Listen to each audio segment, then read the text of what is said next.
Sharper Point Commentary.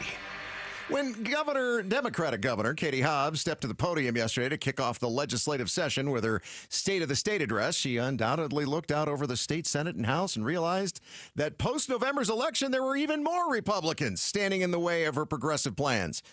And I don't think it was a knee-jerk, in-the-moment reaction, but decided to go with a lot of conservative themes, like a border enforcement plan. At my direction, the Arizona National Guard is at our border to support U.S. Customs and Border Protection and stop the flow of dangerous drugs into our state. And she talked about another thing that most people can't be against: raises for firefighters and police. These well-deserved raises will not only reward our hardworking state law enforcement and firefighters, but also help us recruit and retain the best. And in her other parts of the State of the State address, she said we need to address vacation rentals, those party houses that are owned by out-of-state corporate interests. She talked about extending the state low-income housing tax credit, ending abortion stats reporting requirements, fighting excessive groundwater pumping, which I think that's not a Democratic issue. That's a everybody issue.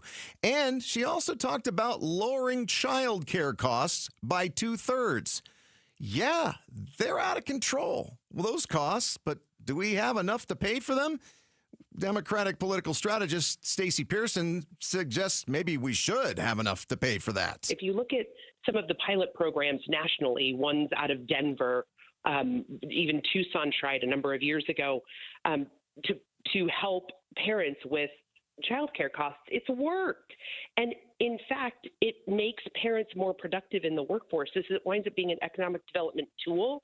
Companies want to relocate. Parents stay in the workforce longer. It winds up being a net gain.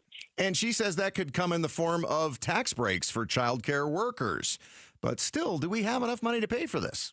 Tax collections in the fall beat expectations, and as of early December, there was talk that Arizona's budget had a $600 million surplus. But as Senate President Warren Peterson warned us on Arizona's Morning News, not everything has been paid for or accounted for when you start talking surplus. There's two big budget items that have to be taken care of that aren't in the current baseline budget. And so when you look at those, they are the Health Insurance Trust Fund and it's the School Facilities Board. Those are not in those baseline numbers.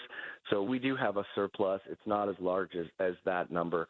But we're not staring the face of huge deficits. And this has been because we have been able, to be fiscally conservative.